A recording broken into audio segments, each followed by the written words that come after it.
Ito na po, ang segment na, totoo ba, Dok?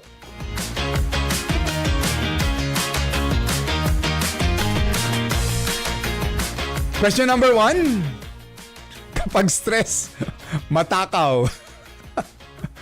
Alam ko, dyan sa tech, may nag-type lang nito para bigyan nila ng dahilan kung bakit ang lakas nilang kumain. Sisisihin nila ay na-stress daw sila.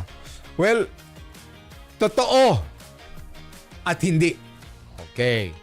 Totoo dahil ang stress can result in binge eating. At ang problema sa binge eating, ang kinakain pa naman unhealthy food. At kadalasan, ang kinakain nilang panahon ay sa gabi bago sila matulog, kung saan hindi na magkakaroon ng maayos na pagdadigest dahil panahon na para matulog. So, totoo. Pero bakit din hindi? Kasi may mga taong kapag na-stress, unti-unting nangunguluntoy, lumiliit ang katawan, nagkakaroon ng acid, at nangangayayat. So, totoo at hindi totoo. Question number 2. Pwedeng atakihin sa puso kapag sobrang stress. Totoong totoo at sobrang totoo.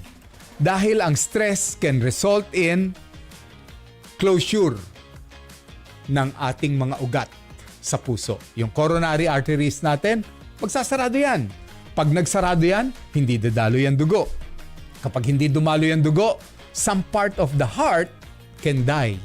Yun ay tinatawag na myocardial infarction. So, paano ang gagawin kapag na-stress? Muli, yung turo ko kanina, inhale through the nose, inhale, ibagsak ang balikat, at mag-exhale sa bibig.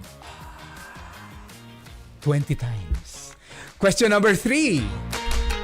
Humihina ang resistensya ng taong na-stress? Totoo. Definitely.